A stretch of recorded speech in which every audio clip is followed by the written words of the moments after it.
Espace TV, le 22h.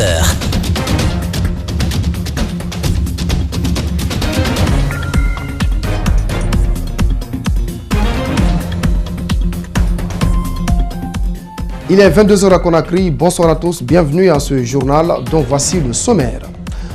Fin du suspense sur l'exécutif de la mairie de la commune de Dixine, c'est finalement le candidat de l'UFDG qui a été élu maire face à son concurrent du parti au pouvoir. Mamadou Samba Diallo promet de s'investir pour le développement de sa commune.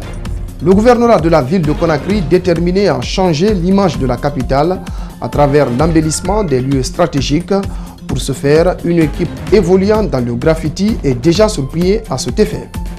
Enfin, direction le Sénégal à la rencontre de jeunes étudiants guinéens qui s'intègrent tant bien que mal dans le pays dans des conditions difficiles. Le soutien de l'ambassade de Guinée sur place laisse à désirer. Reportage à suivre avec l'une de nos équipes qui rentre du Sénégal. Voilà pour le sommaire, bienvenue à tous. Les communes de Matam, Kaloum et Dixine connaissent désormais leur exécutif. Si dans les deux premières, le tour était déjà joué, tel n'a pas été le cas à Dixine où le suspense a duré jusqu'au bout sous fond de tension et de querelle. Et c'est finalement le candidat de l'UFDG, Mamadou Samba Diallo, qui a été porté à la mairie de cette commune devant son concurrent et ancien maire Aboubakar Souma. Les 30 conseillers promettent de tourner la page des querelles politiques et s'unir pour le développement de leur commune. Mamadou Sadio Baldé, Mohamed Aloussen Kamara. La nouvelle équipe qui va diriger la destinée de la commune de Dixine est élue. Mamadou Samba Diallo de l'UFDG est élu maire. Il a battu Aboubakar Souma 23 voix contre 14. Le premier poste vice-maire revient à Mohamed Silla, issu de la liste de l'UDG. Amadou Bakoma Touré du RPG est deuxième vice-maire. L'UFDG revient avec le troisième vice-maire en la personne d'Ibrahim Souri Kamara et enfin le poste du quatrième vice-maire est attribué à Mbembalaï Kamara. Le perdant Aboubakar Souma promet de mettre ses 11 ans d'expérience au service de toute l'équipe. Monsieur Mamadou Samba Diallo, et vous me verrez l'embrasser tout de suite. Et je me mets à sa disposition. Par rapport à ma petite expérience de 11 ans dans cette commune, je l'apporterai tout ce dont il a besoin pour que notre équipe triomphe à Dixine et de façon patriotique. Soyez-en rassurés. Le maire élu veut tourner la page des querelles politiques. Les 37 conseillers forment une équipe qui doit en premier lieu penser aux citoyens de la commune. Aujourd'hui, Dixine rentre dans la légitimité parce qu'on vient d'installer l'équipe officiellement élue. Donc nous avons les sentiments les meilleurs. Nous invitons tous les fils de Dixine de se donner la main, travailler dans la cohésion, oublier l'ethnocentrisme, abandonner l'appartenance politique pour faire face au développement de la commune, laquelle je vais transformer en commune vitrine de la ville de Conakry. Les soutiens de Mamadou Samba Diallo l'attendent hors de la cour, mais déjà, les conseillers s'apprêtent à participer à la première réunion de tous les conseillers de la capitale.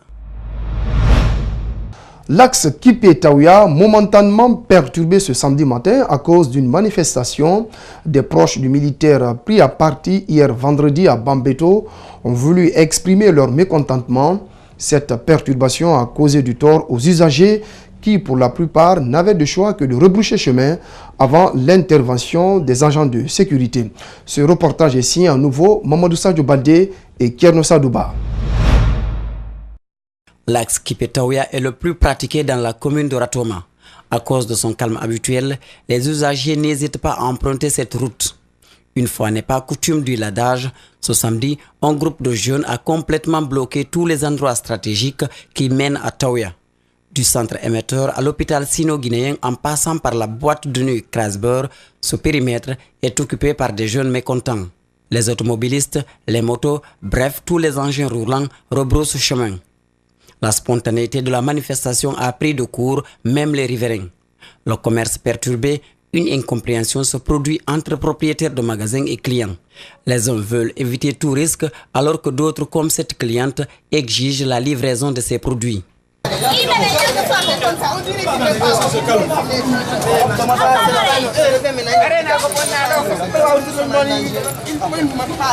suis pas folle.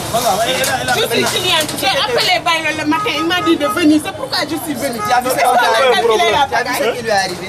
Qu'est-ce qu'on a calculé la pagaille? On savait qu'il allait avoir des pagailles. Moi, quand je sortais de chez moi, je savais ça. Il est au courant de rien. Tout le monde a paniqué. Vous soyez là, je dois aller préparer. Mais toi, comment sont là? Si vous les gardez, qu'est-ce que ça va vous? Les forces de sécurité se pointent sur les lieux. Elles tâtent le terrain avant toute action, font face aux mécontents, évaluent le nombre. Dans la foule, il n'y a pas que des civils. Selon des informations recueillies sur place, des amis de l'homme en tenue gravement touché la veille à Bambeto étaient venus grossir les rangs des mécontents. Toutefois, selon un confrère d'Évasion TV, le chargé de communication du ministère de la Défense aurait indiqué que le scanner n'aurait pas signalé des séquelles sur sa tête. Alors que les agents de sécurité ont pris la mesure de la manifestation, ils les ont dispersés à coups de gaz lacrymogène. Ce 17 novembre marque la journée mondiale de la prématurité. En Guinée, l'événement a été célébré sous le thème « Collaborons ensemble avec les familles dans la prise en charge des nouveau-nés, petits et malades ». L'occasion a été mise à profit par l'UNICEF et certaines ONG pour faire des dons de matériel à l'Institut de nutrition santé pour enfants. Mamadou Kalisso, Ibrahima Sori Sengsouma. Selon des statistiques, on enregistre chaque année dans le monde environ 15 millions de nouveaux-nés prématurés. Près de 2 millions parmi eux décèdent à cause des complications liées à la prématurité. Ceux qui survivent sont souvent confrontés à des troubles visuels et auditifs. La Guinée n'est pas épargnée par la pandémie.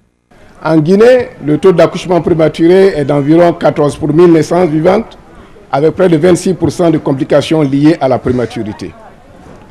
Quand nous prenons les dernières statistiques, notamment l'enquête mixte 2016, le taux de mortalité néonatale a reculé grâce à vos efforts d'environ 39%, passant de 33 en 2012 à 20 décès pour 1000 naissances vivantes. Pour combattre la prématurité, la Guinée a adopté depuis 2017 la méthode de soins maternels kangourou, appelée aussi contact peau à peau. Ce contact peau à peau permet au nouveau-né qui est entre les deux seins de sa maman de recevoir la chaleur de la mère qui est transmise au nouveau-né pour que le nouveau-né puisse avoir une chaleur normale. Parce que c'est un enfant qui n'a pas de la graisse et il ne peut pas avoir une température normale. Donc imaginez-vous un bébé de 900 grammes qui naît, qui n'a pas de graisse. Alors, on a besoin qu'il ait une température pour qu'il puisse faire le métabolisme. Donc, l'idéal, que cet enfant-là soit en contact peau à peau et que la chaleur de la mère traverse la peau du bébé pour lui donner une température optimale pour qu'il puisse faire sa digestion, son métabolisme. Selon les spécialistes, cette méthode a de nombreux avantages, notamment l'affection entre mère et enfant, facilite l'allaitement maternel. Et la surveillance du bébé par la mère est primordiale parce qu'elle regarde le bébé là. Elle sait que le bébé là, et la manière dont la mère est en train de respirer, ça stimule la respiration du nouveau-né aussi. Ça lui permet de respirer et de ne pas oublier. Parce que l'une des complications de ces prématurés, c'est l'apnée. Des enfants oublient de respirer. Et si tu ne les stimules pas, ils sont en apnée et puis ils vont mourir. D'après une dernière évaluation, entre 2017 et 2018, la méthode kangourou a permis de sauver près de 1400 nouveau-nés prématurés en Guinée.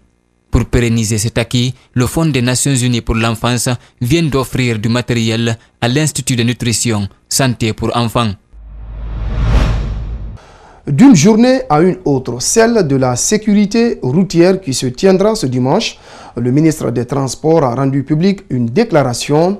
Il a déploré les nombreux cas d'accidents qui s'élèvent à plus de 21 890 durant les 5 dernières années, avant d'inviter les citoyens et les usagers d'engins roulants à une prise de conscience. Je vous propose un extrait de la déclaration du ministre Aboubakar Silla. Suivez. Mesdames et messieurs, notre pays perd un lourd tribut à ce fléau aux conséquences socio-économiques très graves. En effet, sur nos routes, nous enregistrons tous les jours et de manière croissante des accidents de la route aussi graves les uns que les autres. Selon les statistiques non exhaustives des services spécialisés de la police et de la gendarmerie, 21 890 cas d'accidents se sont produits durant les 5 dernières années sur les routes guinéennes, avec 2 781 tués et 13 711 blessés qui parfois décèdent après ou se retrouvent handicapés à vie. À cette occasion, je tiens à évoquer un phénomène préoccupant qui est apparu dans notre pays, celui de la prolifération des engins à 2 roues et singulièrement des motos-taxis. En effet, malgré la réglementation en vigueur, il ne se passe pas un seul jour sans qu'une moto ne fasse une victime qui n'est pas le plus souvent répertoriée au niveau des services de la police et de la gendarmerie. C'est pourquoi le gouvernement en appelle à une prise de conscience des usagers afin de réduire le nombre d'accidents sur les routes guinéennes. La journée de demain sera l'occasion pour nous de réfléchir sur les multiples causes des accidents qui surviennent sur nos routes et de sensibiliser le public sur leurs incidences sanitaires, sociales et économiques pour que chacun adopte un comportement responsable sur la voie publique.